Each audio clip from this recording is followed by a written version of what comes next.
Então, hoje nós vamos dar continuidade ao último encontro. Nesse encontro nós fizemos uma exposição geral sobre os problemas políticos que nós temos na educação hoje, principalmente no Brasil, mas nós partimos de uma realidade filosófica, sociológica, que há por trás não só do sistema educacional nacional, mas também de outros, né? Inclusive, a própria BNCC tem um fundamento ideológico por trás, que nós levantamos algumas possibilidades, cogitamos algumas coisas, mas não deu para entrar a fundo. Isso a gente vai poder fazer o ano que vem, quem for participar do curso, tá? Aí nós vamos conseguir dar o nome aos bois e explicar as intenções das pessoas, dos grupos, e tem muita gente envolvida e é muito complexo. Por isso que eu falei que às vezes parece que é um pouco de teoria da conspiração, porque não dá para explicar direito nos detalhes, né? Mas é assim. E por hora eu peço que vocês acreditem em algumas coisas e, à medida do possível que duvidarem, estudem para saber se de fato é assim mesmo ou não, se eu estou mentindo, tá? Por hora é a conclusão que eu cheguei. Por exemplo, para esses dois encontros, aqui está, nesse caderno aqui, os documentos que eu estudei para poder falar, tá? Então aqui tem as leis, aqui tem a história, tem os artigos de quem escreveu. Então, por exemplo, eu citei o Anísio Teixeira. Eu li alguns artigos do Anísio Teixeira e o que eu falei é a partir do que eu li. Então, está aqui, né? O Dermerval Saviani, mesma coisa, tá? E hoje a gente vai continuar justamente a partir do Dermerval Saviani. Lembrando que o Saviani é um marxista gramsciano, ex-seminarista, militante, ex-seminarista militante, né?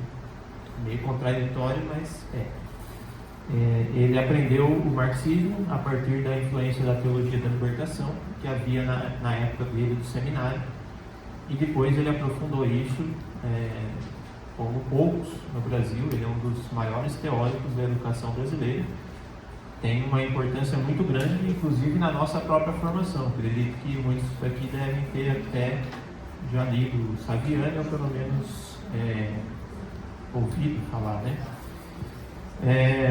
O Saviani, ele fundou, né, junto com outros, mas ele foi um dos principais, o Fórum Nacional de Defesa da Escola Pública, e foi dentro desse fórum, né, que nasceu aquele argumento em defesa do currículo único, que foi o que fundamentou, inclusive, a própria instauração da BNCC, né? Aquele argumento de que se tem um aluno do Rio de Janeiro que deixa de estudar no Rio e vai para Minas Gerais, é bom que ele tenha o mesmo currículo, para que a gente garanta a qualidade do ensino.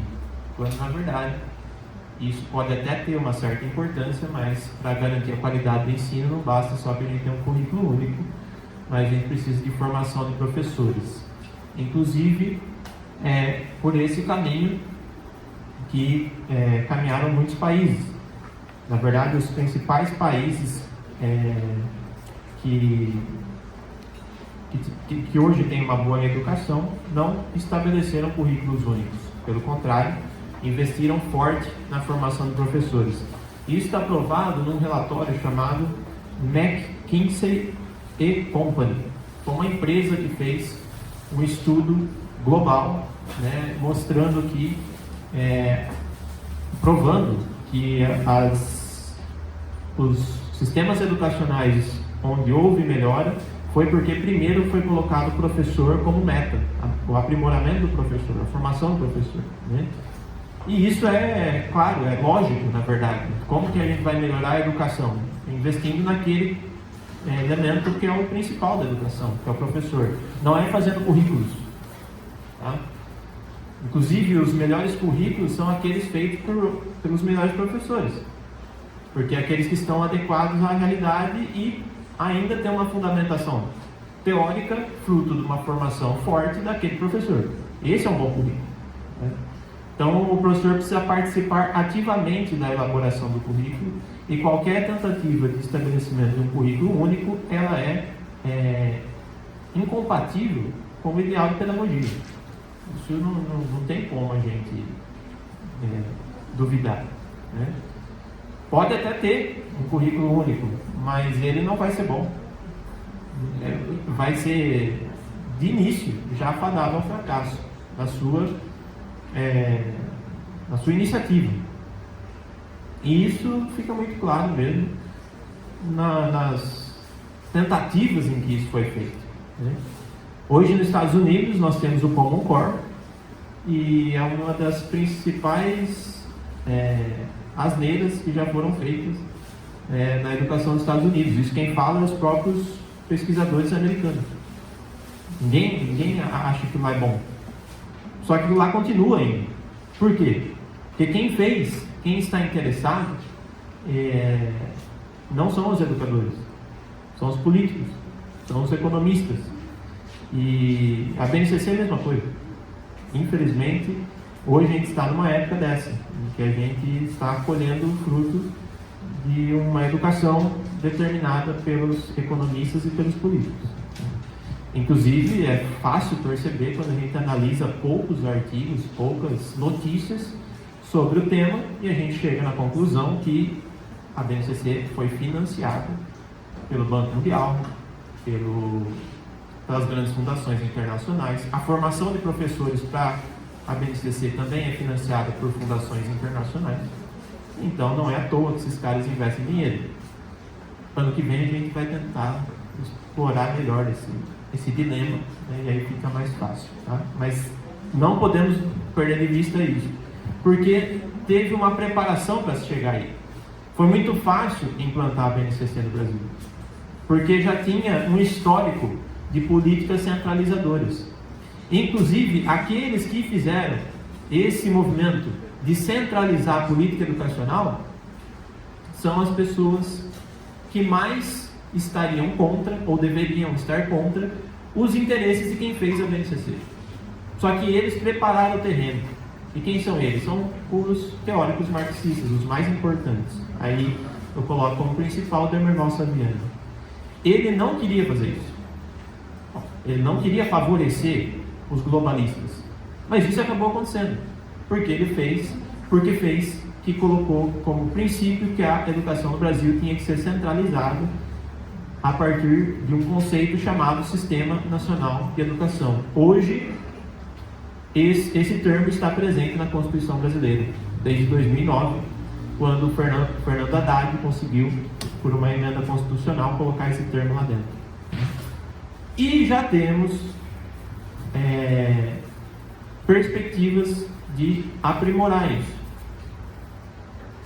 Nós temos duas leis que estão declaradamente a favor da implantação do Sistema Nacional de Educação no Brasil. Uma é de um deputado que eu acredito que ele não está no governo atual, mas ele propôs a lei, chamado Céguas Morais. Em 2014, ele fez uma lei que favorecia o Sistema Nacional de Educação no Brasil. E essa lei está em tramitação. Hoje ela não está em pauta, ela foi arquivada, mas é possível que ela retorne, né? E esse ano de 2019, a deputada, eu só lembro o primeiro nome dela, não lembro o resto, é Dorinha não sei o quê. Ela em 2019, no começo do ano, propôs que o Sistema Nacional de Educação fosse implantado no Brasil novamente, e a lei também está em tramitação.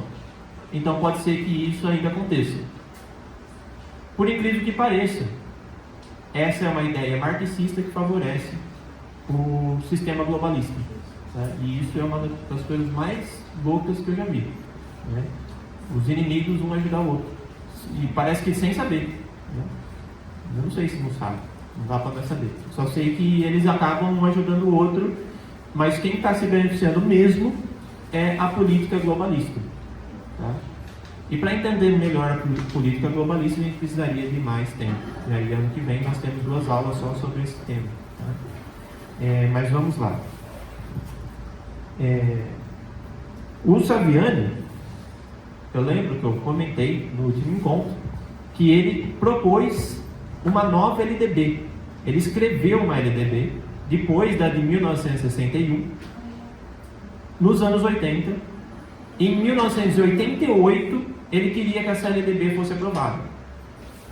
Ele submeteu, eu não lembro por qual deputado, a LDB à aprovação, e ela não foi aprovada, sendo barrada no Senado. Na Câmara ela passou. Olha que coisa. Quase o Saviani conseguiu colocar a LDB dele. Ele escreveu. E parou no Senado, com o senador Darcy Ribeiro, que alegou inconstitucionalidade. Então, se não fosse essa intervenção, hoje nós teríamos uma LDB feita pelo Demerval Saviani. Era essa a intenção dele. Tá? E dá para ver claramente, aqui tem a LDB, eu dei uma olhada, né? Quem quiser ver, que tem uma tendência muito forte à centralização e muitos ideais ali dentro de origem marxista. Óbvio, ele tem essa formação, né? Mas o que mais pega ali é a questão da centralização. Inclusive, a atual, que é a LDB de 96, é extremamente criticada por ele. Porque, segundo ele, ela é muito descentralizadora. Quando no artigo 26 se coloca aqui, cada estabelecimento de ensino tem autonomia para escrever o seu projeto pedagógico, o Saviani acha isso um absurdo. Deveria ter um sistema nacional de educação, a partir do qual as diretrizes, inclusive das escolas, fossem determinadas. Até pode ter coisas típicas da escola, mas o foco é muito maior no governo federal. Né? E isso daí a gente sabe que não dá certo, por experiência própria, de sala de aula. Né? A nova LDB, ela é, então, promulgada em 96. O Darcy Ribeiro foi quem barrou o projeto de Saviani, e ela extinguia qualquer referência a um sistema nacional de educação, porque isso estava na LDB de 88. Saviani já queria ter passado pela LDB essa ideia de que haveria um sistema nacional de educação único no Brasil, assim como tem um SUS na saúde, deveria ter um sistema nacional de educação no Brasil inteiro. Isso estava na LDB e foi barrado. E a atual reforçava o princípio da descentralização. E aí o Saviani ficou frustrado. E ele escreveu um artigo chamado A Década Perdida. Nesse artigo, ele contrapõe a ideia de Sistema Nacional de Educação às políticas descentralizadoras da LDB de 96. E ele fala que é um erro ter descentralizado a coisa. Segundo ele, a descentralização favorece os interesses neoliberais ou capitalistas. Segundo ele, então, nós precisaríamos, para ter um sistema educacional marxista, ter um sistema nacional de educação único, centralizado, porque aí é mais fácil implantar as ideias marxistas. E por que isso? Na tese de doutorado do Saviani, ele deixa muito claro que só existe filosofia aonde há um problema. Ele parte da ideia de problema para conceituar a filosofia. Então você tem uma atitude filosófica, você pensa quando surge o problema. Se não surgisse problema na sua vida, você não pensaria. Inclusive, na sua sala de aula, você faz filosofia quando surge um problema na sala de aula. Ou seja, o problema é do problema que parte, é do problema que o ser humano parte para filosofar. Só que isso para o Saviani é claro, e para nós até tem um certo sentido, apesar de ser um conceito baixo de filosofia, porque a filosofia é muito maior que isso, não parte só de problemas. Mas se cada um tem um problema para resolver, e uma filosofia para resolver o problema, o que vai acontecer? Cada um vai resolver o seu, e na verdade ninguém vai resolver de todo mundo. Aí que está para o Saviani, está na tese dele, lógico que eu estou falando de uma forma bem forte aqui, bem superficial, mas a ideia central é essa. Que todo mundo tendo problemas para resolver individualmente, vai ser impossível que a gente resolva o problema de fato, que é um problema macro. Para resolver um problema macro, nós precisamos de uma ideia macro, de um sistema macro, de um sistema nacional de educação. E já que o problema fundamental da humanidade é o capitalismo, nós precisamos de um sistema nacional de educação que fundamente aquela filosofia que resolve o problema macro, que é o marxismo. Então nós precisamos ter um sistema nacional de educação, porque tem problemas grandes acontecendo e a gente não vai conseguir resolver só com a nossa filosofia individual. Nós precisamos de uma filosofia única. Tá? E é assim que ele fundamenta a ideia de que tem que ter um sistema nacional de educação. E aí a tese dele, a tese de doutorado, é sobre o conceito de sistema. Tá? Então, está tudo isso lá na tese de doutorado dele, depois foi parar na LDB e foi parar nos artigos posteriores.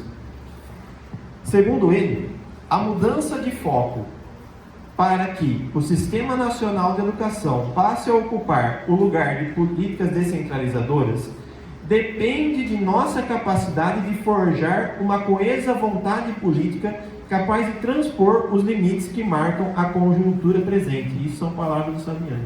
Ou seja, para fazer um Sistema Nacional de Educação, nós precisamos forjar a política. Quer dizer, nós vamos fazer uma força para ver se esse negócio passa. E foi feito. Só que, no governo Fernando Henrique Cardoso, e essa ideia não teve tanta força. E por isso que ele falou que foi uma década perdida. Com o advento do governo do PT, aí ficou mais fácil, porque o próprio Fernando Haddad era um dos principais estudiosos do Saviani. E aí, a partir dele, que o conceito de Sistema Nacional de Educação vai parar hoje, até hoje, na nossa Constituição. Então, o artigo 59, se eu não me engano, está lá previsto esse termo, que até então nunca esteve presente na Constituição brasileira. O governo Fernando Henrique Cardoso teve como ministro o Paulo Renato Souza. Ele foi um economista e ex-funcionário do Banco Mundial. Inclusive, é uma formação muito parecida com o do atual ministro da Educação, né? É economista. E isso dá um certo medo. Tá? Por quê? Porque nós precisaríamos, no Ministério da Educação, de um educador.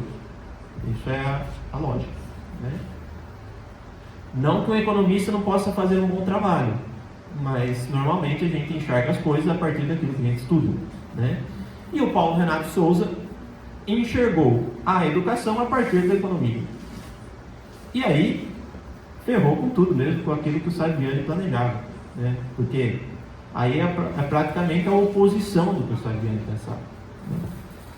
Ao invés de promover a libertação das pessoas pela Revolução Marxista, a gente ia ter uma educação totalmente voltada à economia. E de fato isso aconteceu. Na época do Paulo Renato Souza, nós temos instaurado um modelo de educação para a formação do trabalhador. Tá? Mas isso não é tão importante quanto a massificação que nós tivemos, né? Com massificação eu falo de um aumento gigantesco do número de crianças na escola com o governo do Fernando Henrique Cardoso. As escolas passaram a ser cada vez mais lotadas com o mandato do Fernando Henrique sob a tutela do Paulo Renato Souza. E tem um sentido isso, né? Por quê? Porque o modelo inaugurado no Paulo Renato Souza é um modelo de educação para macroeconomia. Foi feito para isso. Foi feito para atender os interesses da instituição que, por acaso, né, entre aspas, era a mesma instituição em que trabalhava o Paulo Renato Souza, que é o Banco Mundial.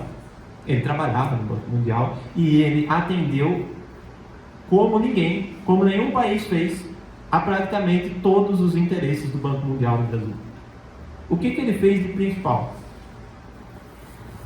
Ele descentralizou o sistema, que era exatamente isso que o Saviani não queria, e também permitiu que aumentasse o número de crianças na escola. Isso também não é algo de todo errado, né? Foi ele que foi um dos maiores incentivadores das declarações da Unesco, né, e do Banco Mundial, dentre as quais tem duas principais, que é a Declaração de Jonquem e a de Salamanca. Inclusive, é justamente essas que são as principais, as mais importantes para o âmbito da educação especial. Todo mundo que vai estudar educação especial tem que partir disso daí como pressuposto, né? E o que tinha lá como princípio? A educação para todos, né? E o que o Banco Mundial fez para que isso acontecesse? Ele começou a pagar, financiar a educação nos países a partir do número de alunos por sala. Tá? O que aconteceu? A gente incentiva a inclusão e o aumento do número de alunos ao mesmo tempo. Só que, o que interessa para o governo, enquanto política e enquanto economia? Receber o dinheiro independente de quem está lá, né? E o que aconteceu em relação aos alunos com deficiência? Foi todo mundo para a escola, assim, em massa, e o professor, obviamente, não acompanhou a chegada, e até hoje a gente não consegue dar conta, porque a gente não tem informação. Para isso é essa reclamação que todos fazem, né? Falam, mas espera aí, não é que eu não quero trabalhar, é que eu não sei, né? E de fato, né, um dia pode ser que a gente saiba, à medida que haja estudos e informação cada vez mais sistematizada. Mas de imediato a gente vai, pela lógica, não conseguir acolher esses alunos, né? Mas não é só a questão da inclusão. O aluno passou a ser o maior beneficiado pela escola, em detrimento do professor. Por quê? Não importa se esse aluno não quer estudar, não importa se ele não gosta, não importa, o que importa é que ele tem que estar aí dentro, e a gente tem que diminuir o quê? A bendita da evasão escolar. Por quê? Porque o aluno não pode ficar fora da escola. Esse é o argumento que se fala. Mas na verdade, o que de fato está acontecendo? Porque a gente recebe por cabeça, tá?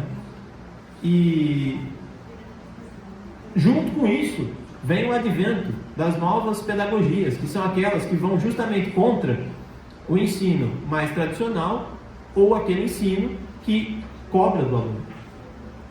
Então, cobrar do aluno hoje parece que às vezes é uma ofensa. E ele tem todo o direito, na verdade ele tem todos os direitos, e o professor tem cada vez menos direitos. É ou não é? Por mais que não, essa é uma afirmação generalista e às vezes parece até preconceituosa em alguns momentos, na realidade é mais ou menos assim, tá? Não sei como resolver esse problema, eu só sei que isso de fato aconteceu, e hoje a gente está colhendo os frutos disso, e está tendo que se virar com isso, né? E tem muita coisa dando errado justamente por isso. A gente percebe que muitas vezes que está dando errado é justamente aí. Lógico que tem um monte de outras coisas, é extremamente complexo o campo educacional, mas esse ponto específico que começou lá no Fernando Henrique Cardoso está nos afetando de cheio, claramente. E aí, no Paulo Renato Souza também surgiu a ideia de avaliações nacionais, né? O Enem que surgiu nessa época, né? E de uma certa forma esse negócio também é centralizador. Apesar deles quererem uma coisa descentralizada, o que faz uma avaliação nacional? Ela determina futuramente o currículo. Por quê? Porque as pessoas vão fazer a coisa para avaliação, obviamente. E isso aconteceu nos Estados Unidos. O governo Bush fez uma lei muito parecida, na verdade mais intensa do que essa que inaugurou o Enem, que é a lei chamada No Child Left Behind, que é a lei que pune as escolas que não vão bem nas avaliações, né? Isso foi feito em 2001. Depois de todo um monte de anos de fracasso nos Estados Unidos, quando saiu o Bush, entrou o Obama, ao invés de falar, nossa, que porcaria que vocês fizeram, onde já se viu cobrar o aluno para o aluno melhorar, onde já se viu que pela avaliação a gente vai melhorar a educação, ele falou, não é só isso, a gente precisa fazer avaliação, precisa também fazer um currículo único, e as pessoas têm que fazer avaliação através do currículo, centralizou mais ainda. E a educação nos Estados Unidos piorou mais ainda, está caindo cada vez mais. E está todo mundo percebendo que está acontecendo isso, estão centralizando cada vez mais. Por quê? Porque essas pessoas não estão interessadas em educação. Estão interessadas em atender as metas das grandes fundações do Banco Mundial. Que é quem paga, de fato, por isso. E no governo Fernando Henrique Cardoso isso aconteceu em massa. E aí foi feito o primeiro parâmetro curricular nacional. Era um parâmetro. O que é o PCN? O PCN é o precursor da BNCC, num processo histórico de que não poderia vir de cara. Então precisamos fazer um parâmetro. Depois a gente faz uma base. E a ideia é que, não é a nossa ideia, mas a ideia dos políticos que estão fazendo isso de fora do Brasil é fazer uma base cada vez mais forte e cada vez menos descentralizada. Apesar que o ministro da Educação na época da implantação da base, que é o Mendonça Filho, falou que a coisa ia ser descentralizada. Para descentralizar a gente precisa fazer uma base. Coisa de louco. De louco não. Louco é nós, que acredita, que não tem intenção por trás. No governo Fernando Henrique Cardoso, ainda foi feito o Fundeb, que hoje, com o governo Lula, se tornou o Fundeb, e que não tem nada a ver com aquele Fundeb do Anísio Teixeira. Qual que era o Fundeb do Anísio Teixeira? Vocês lembram? Era que o município arrecada o dinheiro, usa o dinheiro para as suas escolas, investe nas suas escolas, se sobrar alguma coisa, ele manda para o Fundeb federal, e o Fundeb federal redistribui para os municípios onde falta. Dessa forma, a gente equalizaria a economia educacional. Veio a ditadura, o governo militar, e impediu que isso desse certo. O Fernando Henrique Cardoso falou, vamos resgatar a ideia do Anísio Teixeira, mas a gente só vai mudar um pouquinho. O que a gente vai fazer? Todo o dinheiro da educação vai para o governo federal e depois a gente redistribui tudo bonitinho. Só que, de fato, será que é isso que acontece? O Fundeb, na época, foi mandado tudo para Brasília. Depois é Brasília que distribui. Com o Fundeb atual, a mesma coisa. Nos Estados Unidos, nós tivemos uma experiência parecida e foi feito leis dessa natureza, mas o problema é que eles só mandam dinheiro para a escola que vai bem. Parece que é por aí que a gente tende a caminhar a partir de agora, com o Fundeb que vai se renovar agora em 2021. Não vai ser apenas uma redistribuição do dinheiro, vai ser também uma cobrança de como esse dinheiro vai ser aplicado.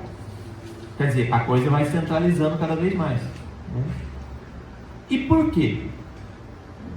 Ou esses caras não entendem nada de educação, ou tem uma intenção por trás.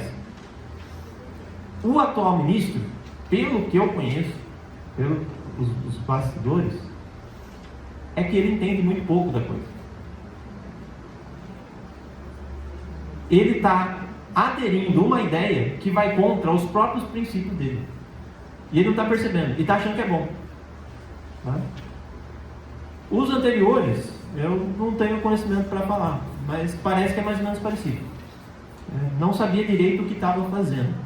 Até tinha uma boa intenção, mas acabou fazendo isso. O que é isso? É um governo centralizador do ponto de vista educacional.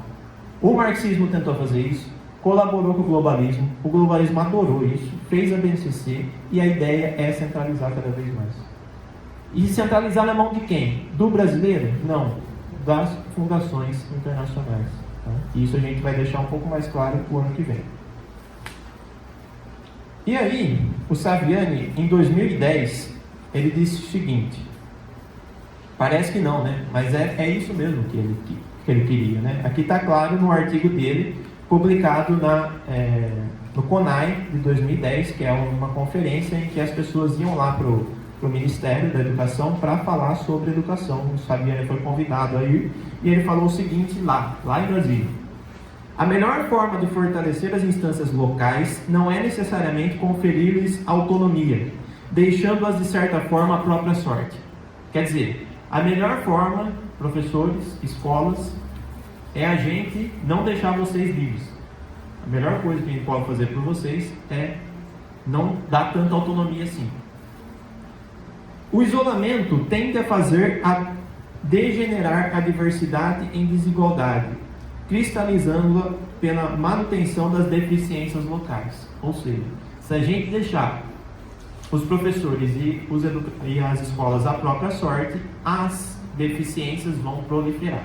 É mais ou menos isso que está sendo dito. A municipalização do ensino fundamental se configurou como um retrocesso. O que é a municipalização, se não a descentralização da educação? E ele fala que isso é um retrocesso. Agora, note o preconceito aqui. Municípios pobres tendem a ter um ensino pobre.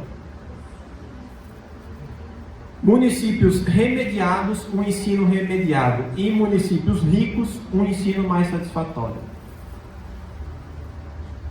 Eu não acho. Eu acho que ajuda. E tem que ter cada vez mais dinheiro para esses benditos professores, né? Mas eu não acho que é o dinheiro que vai fazer dele, só o dinheiro exclusivamente, um bom professor, né? Inclusive, nós temos ótimas propostas de formação sem gastar dinheiro nenhum. É possível, né? E se isso é possível, a gente não pode ter um preconceito desse. Município pobre vai ter um ensino pobre? Não, gente. Pode ser que não, né? Mas é uma mentalidade ainda econômica também, por mais que seja marxista. Tá? Esse é um panorama geral daquilo que aconteceu nesses 2 anos, duas últimas décadas de educação do ponto de vista político no Brasil. Tá? O Sistema Nacional de Educação defendido pelos marxistas, aproveitado pelos globalistas para instaurar uma base nacional comum curricular.